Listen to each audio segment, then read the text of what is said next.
ابھی بہت شور ہو رہا ہے پورے ہندوستان میں کہ مسلم لڑکیاں مرتد ہو رہی ہے. ایک شور ہے، مسلم لڑکیاں مرتد ہو رہی. یقیناً جو ہو رہے ہیں بدترین کام کر رہے ہیں، اس لیے کہ اسلام سے پھر جانا، مرتد ہو جانا، یہ کفر کی سب سے بدترین قسم ہے. کافر کئی قسم کے ہیں، جو مسلمان ہی نہ وہ کافر ہے، وہ کافر ہے، اس کا نکاح بھی ہوتا ہے، اس کو جینے کا بھی حق ہے. لیکن جو اسلام لا کر کے مرتد ہو جائے پھر اس کا نکاح کسی سے نہیں ہو سکتا، اس کا نکاح کسی سے نہیں ہو سکتا، اسے حق نہیں ہے نکاح کرنے کا. بدترین لوگ ہیں.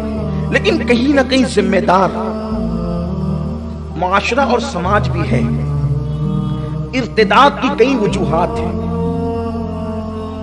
نمبر 1، ارتداد جس راستے سے ہو رہا ہے شادی اس کا بہانہ بن رہی ہے.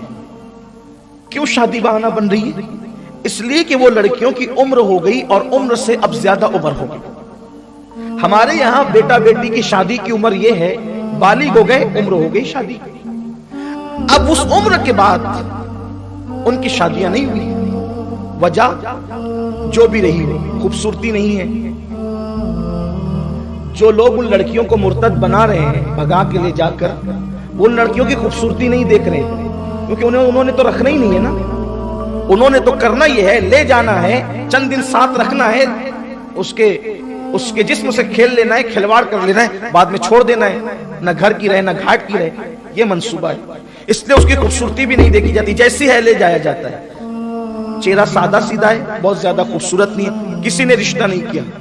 میرے بھائی کسی نے نہیں کیا، رشتہ دار تو کر سکتے تھے نا. صلہ رحمی کا مطلب صرف کسی کو پیسے رشتہ دار کو دینا تھوڑی ہے. رشتوں کو نبھانے کا ایک طریقہ یہ بھی تو ہو سکتا ہے کہ اپنے ایک بھائی کی، چچا زاد بھائی کی یا سگے بھائی کی، پھوپھی زاد بھائی کی یا خالہ زاد بھائی کی کوئی رشتے میں اگر سیدھی سادی صورت والی لڑکی ہے اور اب اس کو باہر والا کوئی کرنے کے لیے تیار نہیں ہے، تو کیا ہم اس کو اپنے گھر کی بہو نہیں بنا سکتے؟ حسن زیادہ نہ ہونے کی وجہ سے اس کے ساتھ شادی نہیں ہو رہی ہے تو ہم نے بھی چھوڑ دیا. یا خوبصورتی تو ہے، حسن تو ہے، مگر مان نہیں اس کے پاس.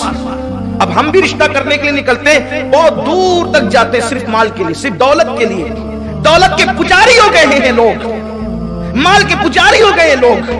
جہیز کہاں ملے گا، یہ کہاں ملے گا، وہ کہاں ملے گا، وہ کہاں ملے گا، یا تو پھر کم سے کم یہ نام کہاں ملے گا. یار فلاں کے بیٹے کا رشتہ کس کے ساتھ ہوگا؟ وہ فلاں سائزنگ والے کا، وہ فلاں کارخانے کے کھاتے دار کے ساتھ، وہ فلاں کے ساتھ. یاد رکھو، اچھی طرح یاد رکھو، کتنے بھی بڑے مالدار کے ساتھ اپنے بیٹے کا رشتہ کر دو، یار وہ پوری دولت تھوڑی اٹھا کر کے دے دے گا. جتنا دینا اتنا ہی دے گا. اور انسان کا دینا تو انسان کا دینا ہے، انسان دے گا تو اپنی حیثیت کے مطابق دے گا. مگر یاد رکھنا، اگر صلہ رحمی کی نیت سے اپنے کسی غریب رشتہ دار کے گھر تم جا کر بیٹھ جاتے ہو اور اس کے یہاں رشتہ کر کے اس کی فکر کو دور کر دیتے ہو، اللہ کی عزت کی قسم مالدار اپنی اوقات کے مطابق دے گا، لیکن کسی غریب کی دعا لگ جائے گی تو اللہ اپنی شان کے مطابق عطا کرے گا.